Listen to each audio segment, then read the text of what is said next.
Hello. In Chapter 2 of F. Bruce's The Real Jesus, the antidote to many modern illusions and delusions, Jesus the Evidence is the title of Chapter 2, and he wants to talk first about the New Testament documents and their reliability. He says, "In my younger days there were two books by a Cambridge scholar, T.R. Glover, which enjoyed wide influence in many parts of the world. The Jesus of History, from 1917, and Jesus in the Experience of Men, 1921. The former was the more influential in its time. The latter, I think, was the better book. But the titles of these two books indicate two lines along which evidence for Jesus can be sought. We can view him in his historical setting. We can consider the impact he has made on human life from the 1st century to the 20th. One minor impact he has made is indicated by our speaking of the 1st century and the 20th. This way of reckoning time is in worldwide use among Christians and non-Christians alike, because his coming into the world marked a new beginning for the human race.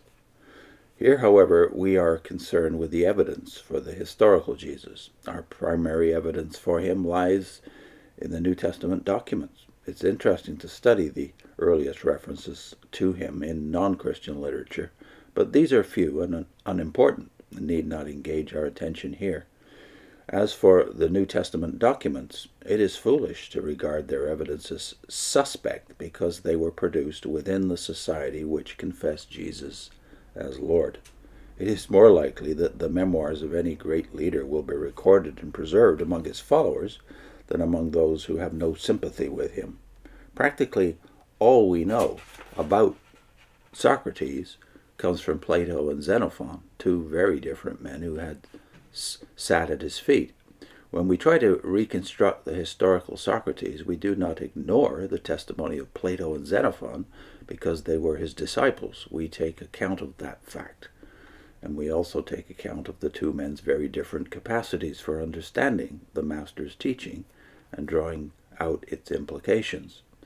Another contemporary picture of Socrates, this time from outside the circle of his disciples, is given by Aristophanes in his comedy The Clouds.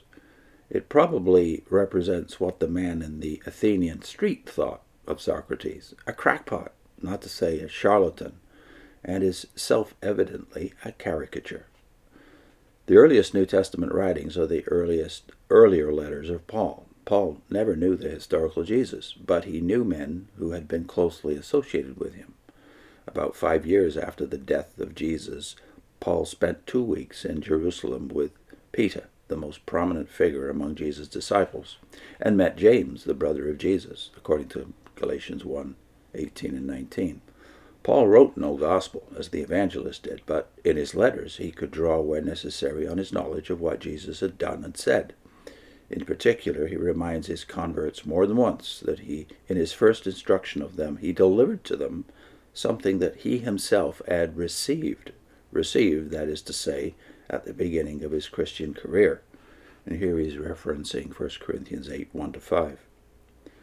The two verbs he uses denote the handing down of tradition, and his language points to the way in which the gospel and the teaching of Jesus were transmitted orally before they were first written down. Now his next subhead is the four Gospels. We're fortunate in having, in the four Gospels in the New Testament, documents which have probably been subjected over the past 2 centuries to more sustained critical analysis than any comparable body of literature in the world.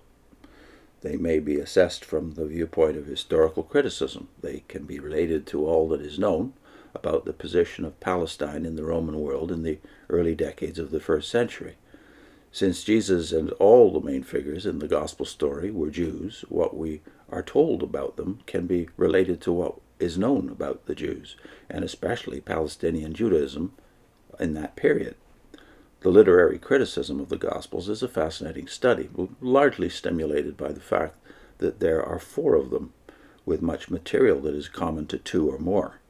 In particular, the Gospels of Matthew, Mark, and Luke have so much material in common that their contents can be arranged in 3 parallel columns, where one can see at a glance what is common to two or three and what is peculiar to one.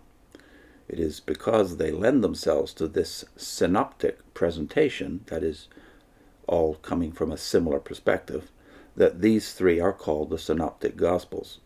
The conclusion usually, and I think rightly drawn from their comparative study, is that the Gospel of Mark, or something very like it, served as a source for the Gospels of Matthew and Luke, and that these two also had access to a collection of sayings of Jesus, conventionally labeled Q, which may have been compiled as a handbook for the Gentile mission around the year 50.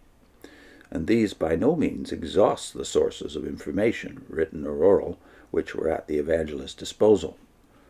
Two other forms of criticism which have a place in the study of the Gospels are tradition criticism and redaction criticism. Tradition here refers to the Gospel material which the evangelist received. Redaction refers to their treatment of that material. For they were not mechanical scissors and paste operators. They were responsible authors, each with his own perspective and aim. Tradition criticism tries to trace the transmission of the material in the oral stage before it acquired the form given to it by the evangelists or their predecessors. Redaction criticism pays attention to the form in which they individually presented it. All these lines of critical study have their place. Some are more truthful or fruitful than others. But what we have confronting us today is the fourfold gospel. What then, when criticism has done its perfect work, can be said about the individual documents which make it up?